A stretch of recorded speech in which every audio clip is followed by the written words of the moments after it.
ఓం సమర్థ సద్గురు శ్రీ సాయినాథాయ నమః. శ్రీరామకృష్ణ పరమహంస కథామృతము. శ్రీరామకృష్ణ పరమహంస జీవిత సంగ్రహము. వంగరాష్ట్రపు హుగ్లీ జిల్లాలోని కామార్పుకూర్ సస్యశ్యామలమైన ఒక గ్రామం. కలకత్తా నుంచి దాదాపు 50 మైళ్ళ దూరంలోని ఈ గ్రామం వరి పొలాలతో, మామిడి తోటలతో, తాటి తోపులతో, మధ్య మధ్యలో చెరువులతో అలరారుతూ ఉండేది. ఈ గ్రామంలో మట్టి గోడలతో, తాటాకు కప్పుతో కట్టబడిన ఒక చిన్న పూరింట్లో అనురాగానికి, సంస్కారానికి, భక్తికి మారుపేరుగా క్షుధీరామం చటోపాధ్యాయ, చంద్రమణీదేవి అనే అన్యోన్య దంపతులు జీవించేవారు. క్షుధీరాం తన పితరుల శ్రాద్ధాది కర్మలు నిర్వర్తించడానికి గయకు వెళ్ళి ఉన్నప్పుడు ఒక దివ్య స్వప్నం కాంచాడు. గయలో వెలసి ఉన్న దైవం గదాధరుడు ఆయన కలలో కనిపించి, క్షుధీరాం, నీ అనన్య భక్తికి సంతుష్టుడనయ్యాను. నీ కుమారునిగా నేను జన్మించనున్నాను అన్నాడు. చంద్రమణీదేవి కూడా పలు దైవీ దర్శనాలు గాంచింది. తమ ఇంటి సమీపంలోని శివాలయాన్ని సందర్శించినప్పుడు శివలింగం నుంచి ఒక తేజోపుంజం వెలువడి తనలో ప్రవేశించడం ఆమె అనుభూతి చెందింది. సంభ్రమాశ్చర్యాలు పెనుగొనగా ఆమె స్మృతి తప్పి పడిపోయింది. స్మృతి వచ్చాక తాను గర్భం ధరించానని గ్రహించింది. ఈ విధంగా దైవీ దర్శనాలు గాంచిన ఆ పావన దంపతులకు 1836వ సంవత్సరం ఫిబ్రవరి 17వ తేదీ బుధవారం ఉదయం శ్రీరామకృష్ణులు జన్మించారు. గయలో వెలిసి ఉన్న విష్ణువు అనుగ్రహంతో జన్మించిన కారణాన పిల్లవాడికి గదాధర్ అని నామకరణం చేశారు. ముద్దులొలికే నవ్వులతో, కేరింతలతో, తీయ తీయని పలుకులతో ఆ గ్రామస్తుల హృదయాలను గదాధర్ కొల్లగొట్టాడు. చూసినవి విన్నవి అట్లే మనస్సులో ముద్ర వేసుకోగల ప్రతిభ చిన్నతనంలోనే అతడికి ఉండేది. పూరీకి వెళ్లే ప్రధాన మార్గంలో కామార్పుకూర్ నెలకొని ఉన్నది. అందుచేత యాత్రికులు, సాధువులు అక్కడ బస చేసి మరీ వెళ్లేవారు. వాళ్ళు గానం చేసే పురాణేతిహాస గీతాలు, స్తోత్రాలు గదాధర్కు కంఠస్థం. ఉత్సవ దినాలలో గ్రామస్తులు ప్రదర్శించే నాటకాలు చూసి వాటిని అట్లే సంభాషణలతో సహా అభినయించి చూపేవాడు. కుమ్మరివారు దేవతామూర్తులను తయారు చేయటం చూసి మట్టితో అద్భుతమైన బొమ్మలు చేసి ఎండబెట్టి వాటికి రంగులు అద్దేవాడు. గ్రామ పాఠశాలకు వెళ్ళి చదవడం, వ్రాయడం నేర్చుకున్నాడు గదాధర్. అయితే గణితం మాత్రం అంతగా వంటపట్టలేదు. పచ్చపచ్చని పొలాలు, గలగల ప్రవహించే సెలయేరులు, నీలాకాశం, పక్షుల కిలకిలరావాలు, కదిలిపోతున్న మేఘ సమూహాలు మొదలైన ప్రకృతి దృశ్యాలు గదాధర్ మనస్సును అనూహ్యంగా ప్రభావితం చేశాయి. గదాధర్కు 7 ఏళ్ల ప్రాయంలో జరిగిన ఒక సంఘటన అతడి దివ్యత్వాన్ని వెల్లడి చేసే అసాధారణ సంభవంగా రూపొందించింది. ఈ సంఘటన గురించి కాలాంతరంలో శ్రీరామకృష్ణులు చెప్పింది కాస్త చూద్దాం. కామార్పుకూర్లో పిల్లలకు చిన్న చిన్న బుట్టలలో మరమరాలు ఇవ్వటం రివాజు. పిల్లలు మరమరాలు తింటూ వరి పొలాలలో తిరుగుతూ ఉంటారు. అప్పుడు నా వయస్సు 6-7 ఏళ్ళు ఉండవచ్చు. ఒకరోజు ఉదయం చిన్న బుట్టలో మరమరాలు పోసుకొని తింటూ వరి పొలాల గుండా నడిచిపోతున్నాను. అది వైశాఖ లేక జ్యేష్ఠమాసం అయి ఉంటుంది. ఆకాశంలో ఒక మూల నుంచి వానమేఘాలు కదిలి వస్తున్నాయి. నేను ఆ కారుమేఘాల సౌందర్యం తిలకిస్తూ ఉండిపోయాను. కాసేపట్లో ఆకాశం మేఘావృతం అయిపోయింది. ఆ కారుమేఘాల నేపథ్యంలో పాలవంటి తెల్లని కొంగలు బారులు తీరి ఎగిరిపోతున్నాయి. ఎంత అద్భుతమైన దృశ్యం! ఆ సౌందర్యంలో నేను మైమరిచిపోయాను. అట్లే దానిలో లీనమై బాహ్య చైతన్యం కోల్పోయి కింద పడిపోయాను. చేతనున్న మరమరాలు పొలంలో చెదిరిపోయాయి. ఎంతసేపు అక్కడ పడి ఉన్నానో తెలియదు. స్పృహ కోల్పోయిన నన్ను చూసిన వారు ఎవరో ఇంటికి ఎత్తుకొని తీసుకుపోయారు. బాహ్య చైతన్యం కోల్పోయి నేను భావపారవస్య స్థితిని పొందటం ఇదే మొదటిసారి. ఆయన భావపారవస్యతలకు నాందిగా దీన్ని పేర్కొనవచ్చు. రెండవసారి ఆయన పొందిన భావపారవస్యత కూడా పేర్కోతగ్గది. కామార్పుకూర్కు సమీపంలో ఆనూరు ఒక కుగ్రామం. అక్కడ వెలసిన విశాలాక్షిని పూజించే నిమిత్తం స్త్రీలు కొందరు ఆనూర్కు వెళ్లారు. వాళ్లతో గదాధర్ కూడా వెళ్ళాడు. కీర్తనలు పాడుకుంటూ వెళ్తూ ఉన్న గదాధర్ హఠాత్తుగా భక్తి పారవస్యంలో అట్లే నిలబడిపోయాడు. శరీరం నిశ్చలమైపోయింది. బాహ్య స్మృతి కోల్పోయాడు. విశాలాక్షి నామం పలుమార్లు అతడి చెవిలో ఉచ్చరించిన పెదపే అతడికి స్మృతి వచ్చింది. ఏం జరిగిందని అతన్ని అడిగినప్పుడు దేవితో తన మనసు తాదాత్మ్యం చెందిన పరిణామం అది అన్నాడు.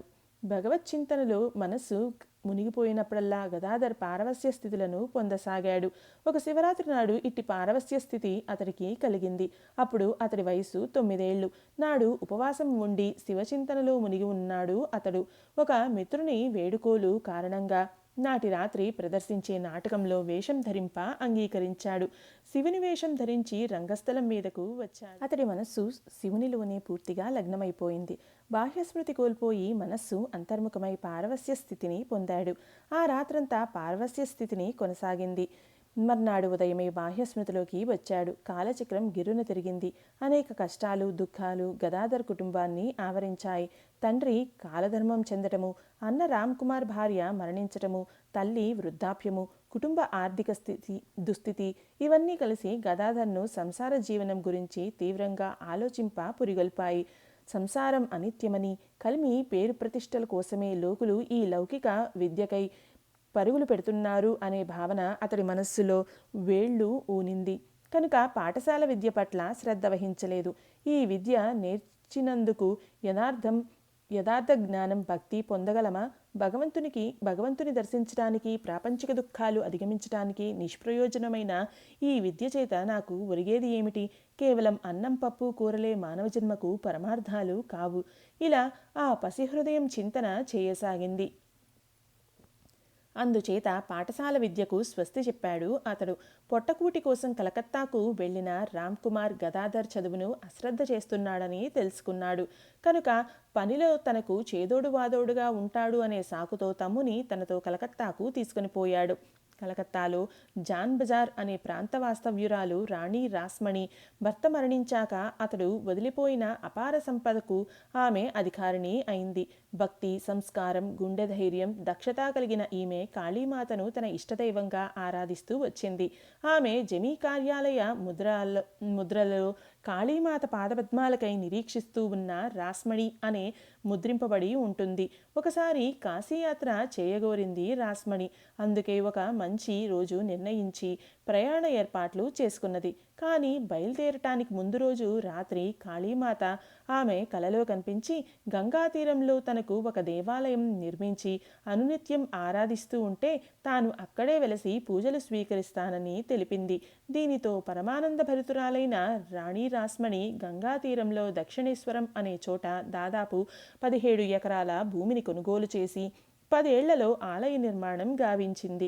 రామ్ కుమార్ సహాయంతో 1855 మే 31వ తేదీన ఆలయంలో కాళీమాత విగ్రహ ప్రతిష్ఠ జరిగింది. రాణి రాస్మణి విన్నపాన్ని అంగీకరించి రామ్ కుమార్ కాళికాలయంలో పూజారి బాధ్యతను స్వీకరించాడు. శ్రీరామకృష్ణులు కూడా అన్నగారితోనే బస చేయసాగారు.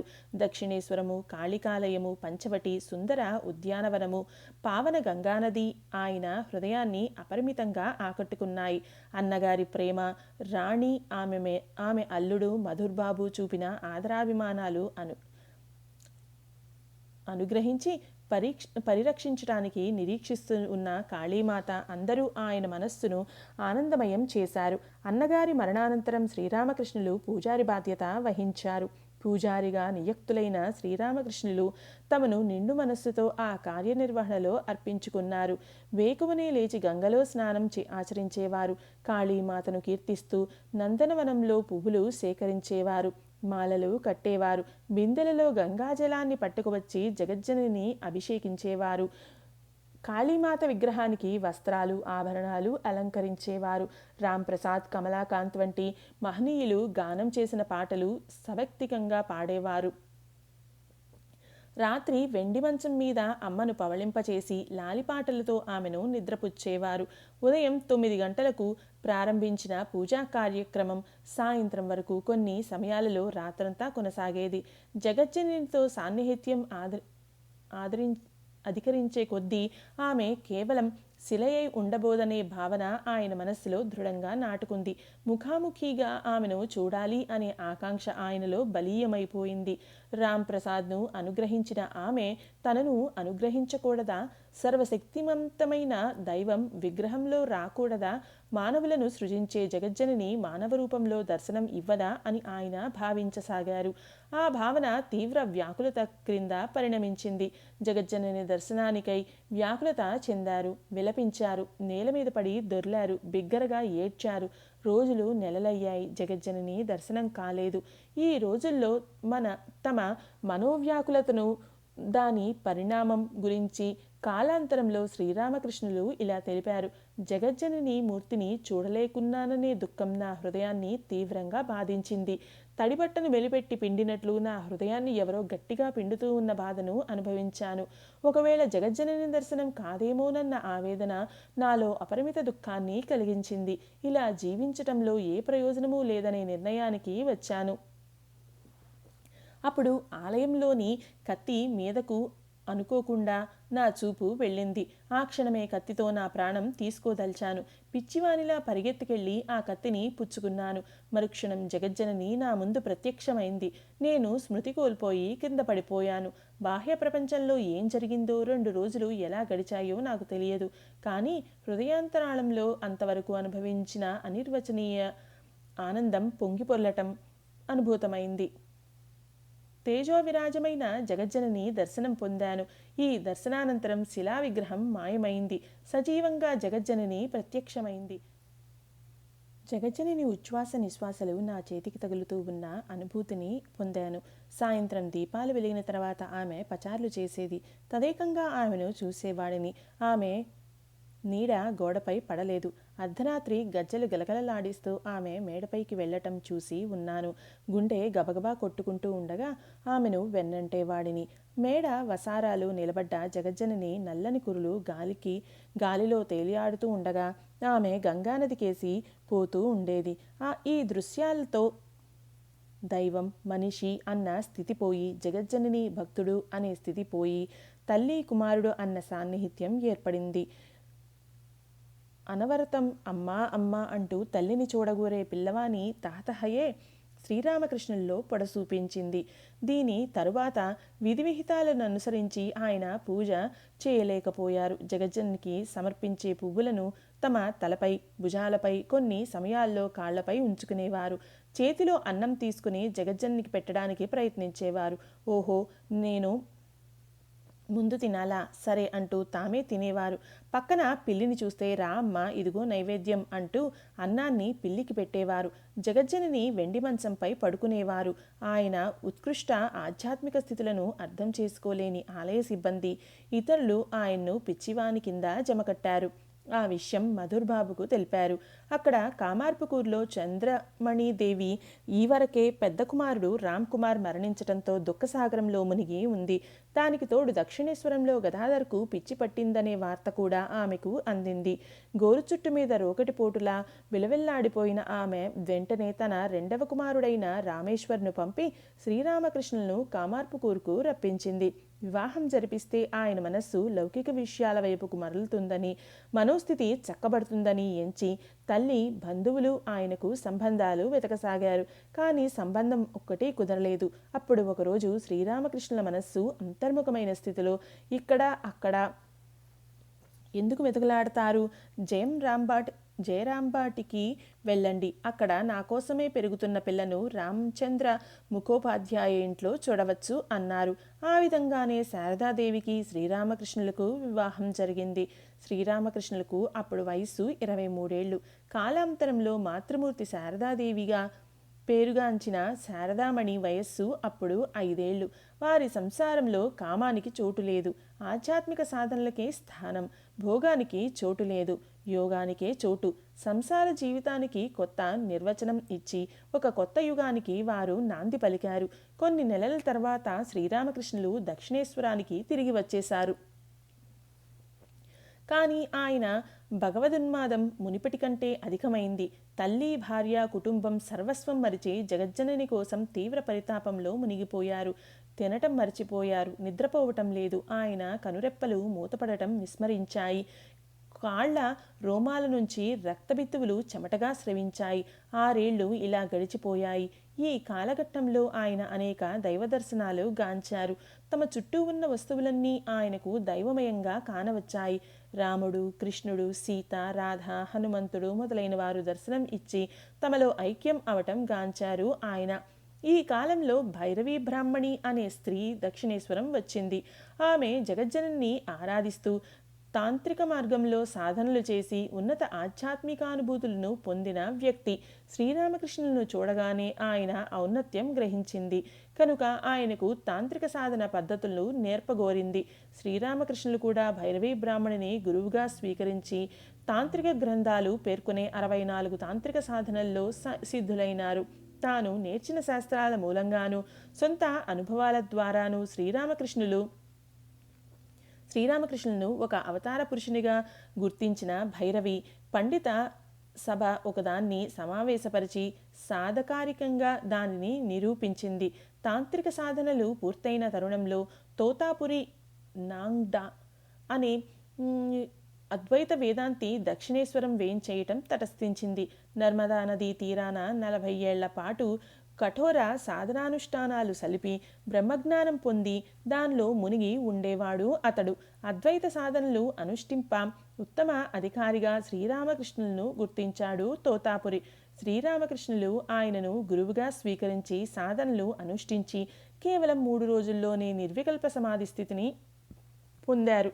తాను 40 ఏళ్లలో పొందిన అనుభూతిని 3 నాళ్లలో పొందిన శిష్యుని చూసి తోతాపురి ఆశ్చర్యపొందాడు. ఆధ్యాత్మిక అనుభూతుల్లో సర్వోత్కృష్టమైనదిగా పేర్కొనబడిన ఈ అద్వైత అనుభూతిని పొందిన శ్రీరామకృష్ణులు ఇతర మతాల ద్వారా కూడా ఆ సత్యం తెలుసుకోగోరారు. క్రైస్తవం, ఇస్లాం మొదలైన మతాలను చేగొని అవి తెలిపే సాధనలు అనుష్ఠించారు. వాటి ఫలితంగా మహమ్మద్ నబీ, యేసుక్రీస్తుల దర్శనం పొంది వారు తమలో ఐక్యం అవటం కాంచారు. ఈ రీతిలో చరిత్ర కనీవిని ఎరుగని సాధనలు అనుష్ఠించి పలు రకాల అనుభూతులు పొందిన ఆయన వద్దకు యువకులు, వృద్ధులు, పండిత పామరులు, స్త్రీ పురుషులు ఎందరో రాసాగారు. ఆయన కూడా అహర్నిశలు వారికందరికీ ఉపదేశం చేయసాగారు. ఈ మహాత్ముడు తమ వద్దకు వచ్చే భక్తుల దుఃఖాలను కరుణతో ఆలకించేవారు. దుఃఖానలంలో మాడిపోతూ ఉన్న లోకుల విలాపాలకు చెవి ఒగ్గేవారు. పుత్రుని కోల్పోయినవారు, తల్లిదండ్రులను కోల్పోయినవారు, భార్యను కోల్పోయినవారు దుఃఖభారంతో తమ వద్దకు రాగా వారిని అనునయించి మనోస్థైర్యం కలిగించి మార్గాంతరం చూపేవారు. జాతి మత విచక్షణ లేకుండా అందరినీ ఆదరించేవారు. ఇలా ఆయన్ను గురించి జనం మాట్లాడుకోసాగారు. యువకులు, గృహస్థులు అని శ్రీరామకృష్ణుల శిష్యులు 2 కోవలకు చెందినవారు. యువకుల్లో నరేంద్రుడు, రాఖాల్, బాబూరాం, శరత్, శశి, తారక్, లాఠు, నిరంజన్, యోగిన్, గంగాధర్, శారదా ప్రసన్న, హరి, సుబోధ్, కాళీప్రసాద్, హరిప్రసన్న, ఇంకా వయస్సు మళ్ళిన పెద్ద గోపాల్ మొత్తం 16 మంది కాలాంతరంలో సన్యాసం పుచ్చుకున్నారు. వీరి శీలం, తపం, యోగం, పరిశ్రమ, త్యాగం వంటి సర్వోత్కృష్ట గుణగణాలు, శ్రీరామకృష్ణుల బోధలు, మాతృమూర్తి శారదాదేవి మార్గదర్శకత్వము కలిసే నేటి రామకృష్ణ మఠాలు ఆవిర్భవించటానికి, యావత్ ప్రపంచంలో శాఖోపశాఖలుగా విస్తరించడానికి, విద్యాసంస్థల, వైద్యశాలల, పుస్తక ప్రచురణల ఆవిర్భావానికి పునాదిగా అమరినాయి. ఈ శిష్యులలో ప్రధానుడిగా వెలుగొందిన వాడు నరేంద్రుడు. ఈయనే కాలాంతరంలో స్వామి వివేకానందగా విశ్వవిఖ్యాతిని పొందారు. తమను వెతుక్కుంటూ వచ్చిన గృహస్థులకు ఒక నూతన మార్గం చూపించారు శ్రీరామకృష్ణులు. వారు సంసారం త్యజించనక్కర్లేదు, సంసారంలో ఉంటూనే ఆధ్యాత్మిక జీవితం గడపవచ్చునని ప్రత్యక్షంగా తాను అలా జీవించి చూపారు. ఇది గృహస్థులకు ఒక వరప్రసాదంగా రూపించింది. గృహస్థ శిష్యులలో ఒకరైన మహేంద్రనాథ్ గుప్తా మా రచయిత 1882 ఫిబ్రవరిలో శ్రీరామకృష్ణులను మొదటిసారిగా దర్శించాడు. సాటిలేని శ్రీరామకృష్ణ కథామృతమనే ఈ గ్రంథాన్ని మనకు అందించింది ఈయనే. ఈ విధంగా గృహస్థాశ్రమానికి, సన్యాసాశ్రమానికి దృష్టాంతంగా జీవించి చూపించి వాటికంటూ ఒక గొప్ప వారసత్వాన్ని విడిచి వెళ్లారు శ్రీరామకృష్ణులు. 1885లో శ్రీరామకృష్ణులకు గొంతులో వ్రణం బయలుదేరి అది క్రమేణా క్యాన్సర్ క్రింద పరిణమించింది. గృహస్థ భక్తులు, యువకులైన శిష్యులు, మాతృమూర్తి శారదాదేవి అహర్నిశలు ఆయనకు సేవలు చేశారు. 1886 ఆగస్టు 16వ తేదీ శ్రీరామకృష్ణులు మహాసమాధి చెందారు. శ్రీరామకృష్ణుల ప్రియ శిష్యులైన స్వామి వివేకానంద శ్రీరామకృష్ణుల అవతరణ ప్రయోజనం గురించి ఇలా తెలిపారు. శ్రీరామకృష్ణులు ఒక శక్తి. ఆయన సిద్ధాంతం ఇది అనో అది అనో తలచకూడదు. నేటికి తమ శిష్యులలో జీవిస్తూ ఈ ప్రపంచంలో కార్యాలు నిర్వర్తింపచేస్తూ ఉన్న శక్తి ఆయన. తమ భావాలలో ఆయన పురోగమించడం నేను చూశాను. ఆయన ఇంకా పురోగమిస్తూనే ఉన్నారు. శ్రీరామకృష్ణులు జన్మించిన రోజు నుంచి తూర్పు దిశన ఆదిత్యునికి కిరణాలు కానవచ్చాయి. కాల ప్రవాహంలో ఆ జ్ఞానజ్యోతి మిట్ట మధ్యాహ్న సూర్యుని వెలుగులా దేశం యావత్తును ప్రకాశింపచేస్తోంది.